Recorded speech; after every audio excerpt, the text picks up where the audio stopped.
Guys, it's not easy.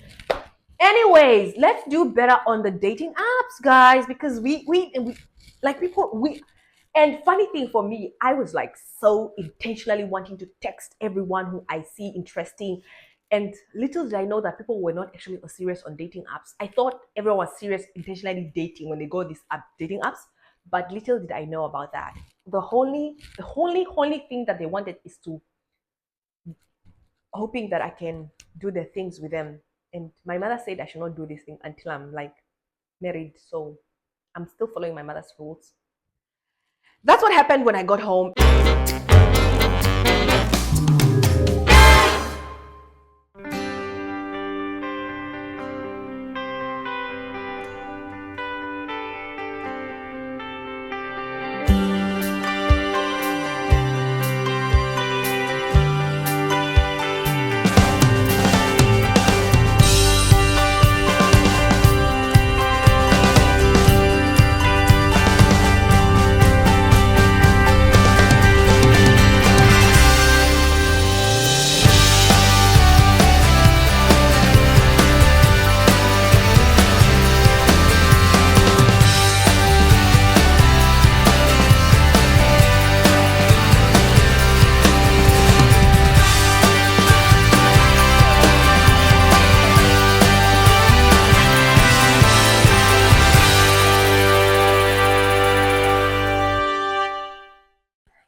Hello, the beautiful people. Welcome back to another exciting video. And my name is Rose, and call me Rose because the YouTube channel title is Rosalia Shiweva Official, but you can call me Rose because I'm your friend on internet. You are all my friends on the internet. Everyone who is watching this video is actually my friend. By fire, by force, you're my friend. Okay? Today, I'm talking about what happened when I got back home. What happened when I got back home? First of all, I will start off with saying, did I not start trying dating apps in Namibia, Windhoek? Did I not? And why did I start trying out the dating apps? If you're on Bubble and you're looking for a wife, go on Bubble. Look for me on Bubble, guys, because I have registered my name on Bubble. Like, okay, if you don't know, there are dating apps like Tinder, Bubble, and Bubble sounds more like LinkedIn of finding a husband. LinkedIn of finding a husband is Bubble. But did I not go on a dating app and assume that I will find a husband in Windhoek? I was so excited. I'm like, now I'm home. I'm like, it's easy for me to find a husband. Where's Bubble? I connected with Bubble. I'm like, I was supposed to even send Bubble an email so that they can endorse this video because clearly I am on the dating app streets. Something though, I was humbled by the experience of being on a dating app in Africa, in Namibia, in Windhoek, because I was so confident that I could really find a husband on Bubble. I'm like, so you know that I came back home and I don't have a husband. And this is the time now, I'm 30 years old, and my uncles and aunties are expecting a wedding, and everyone is asking, where is your husband? Have you guys read that book, Where is Your Husband? Uh, by a Nigerian author. I will insert a picture. And have you guys read that book? I've not read it, but maybe we can try and read it in the next year. But the story here is I was humbled to try out the dating app in Africa, Namibia, Windhoek to be precise. Boys on Bubble, boys on the dating app in Namibia, please do better. Do better. First of all, being on a dating app doesn't mean you are only looking to be doing the things in the night.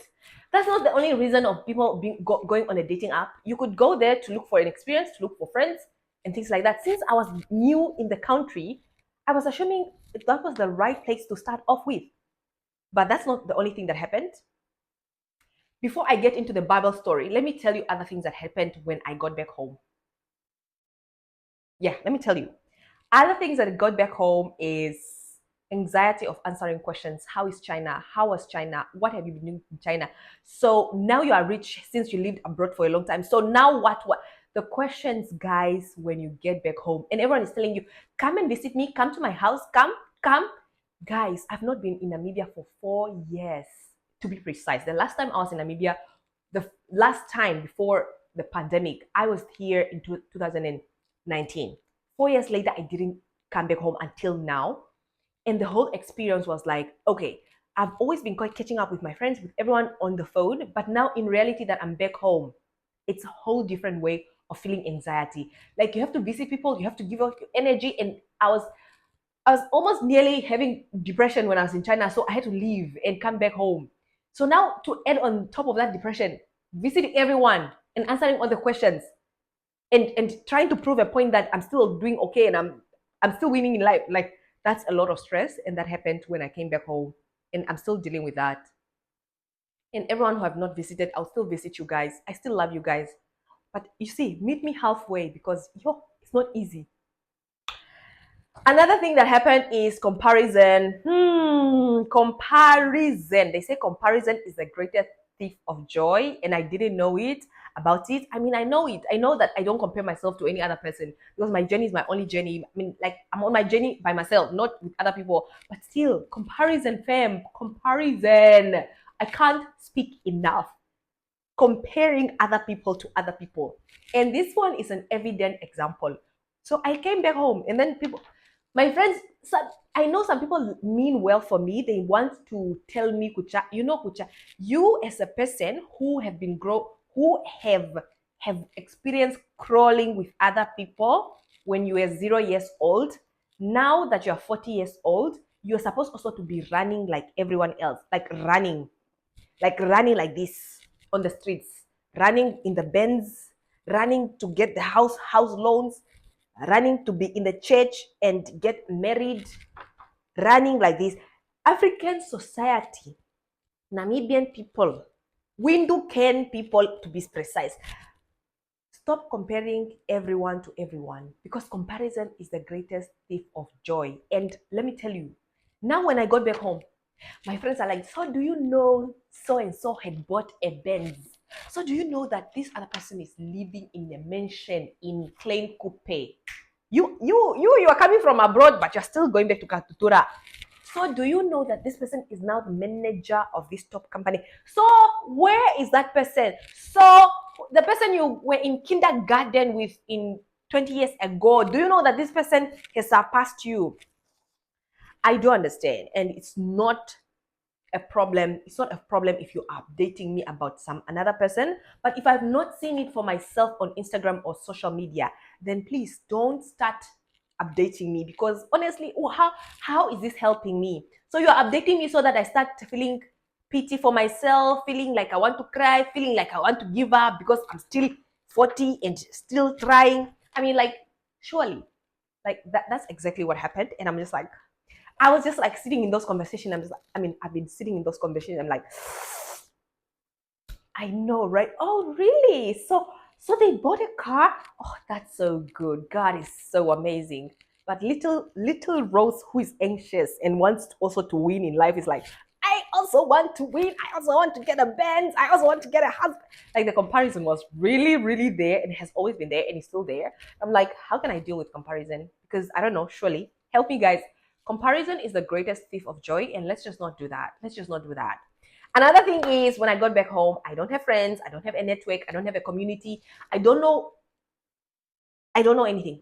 I'm just still like crawling like this, my friend, and connecting, trying to pick up the phone of the person you have not even spoken with 10 years ago. Now you are like looking for their numbers. Maybe you lost their number. You're asking your cousin to send you your friends, your longtime friend's number. I mean, even in this world that we are all connected, but still such things happen, and it's a struggle, especially for us who lived abroad for a long time. It's a struggle. And if you're a good person out there and you want to be friends with me, please let me know in the comment section. I'm looking for friends. I'm taking applications for friends. Next, after 2 years. After 2 years, yeah. Applications for friendships and husbands after 2 years, if that's the thing. But let me finish off with the story of going to Bubble. So I applied to go on Bubble to look for a husband. And honestly, the experience has been humbling so far. People in Windhoek can we do better when we are on the dating apps? Let's not look for the girls who are only ready to jump in your bed, but rather long-lasting connections and friendship, maybe, perhaps, maybe starting off from there. Because honestly, first of all, most of the guys that I encountered on Bubble, they were either faking the pictures that they've uploaded, or maybe they've posted a picture but they are not showing their face. Their face is facing away. They've covered their face with a cap, or they've put a picture of their grandfather. That's also something. Or they've put a picture of their dog. Like, am I going to date your dog? Or are you just a dog on Bubble? That was the scenario of like on a dating app. I realized that it was more harder to find a husband on Bubble in Africa, in Windhoek, Namibia, than maybe I should just hop on a plane and get back to China, guys. This is not easy. Guys, it's not easy. Anyways, let's do better on the dating apps, guys, because we like people we and funny thing for me, I was like so intentionally wanting to text everyone who I see interesting. And little did I know that people were not actually serious on dating apps. I thought everyone was serious intentionally dating when they go these dating apps, but little did I know about that. The only thing that they wanted is to hoping that I can do the things with them. And my mother said I should not do this thing until I'm like married. So I'm still following my mother's rules. That's what happened when I got home, and I hope you've enjoyed this video. Until my next video, let's talk in the comment section, and goodbye.